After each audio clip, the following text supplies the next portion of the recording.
Hey guys, welcome back to the channel. Are you curious when you could finally be debt free? Well, let's run a quick debt payoff simulation in Empower. First step is to open the debt paydown tool. From the planning menu, you're going to go to Savings Planner and then scroll to the debt paydown section. Next is to access the simulation feature. Look for the debt-free date projection. Empower automatically estimates it based on your current payments. Next is to adjust monthly payments. So try increasing your payment amount in the settings and watch how the projected debt-free date changes instantly. Next is to test different strategies.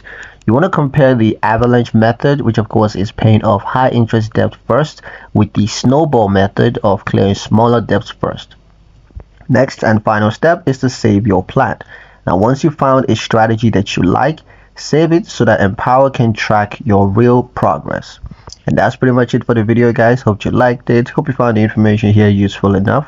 If you did, like, share and subscribe for more helpful tutorials. Thank you guys for watching, and I'll see you in the next one.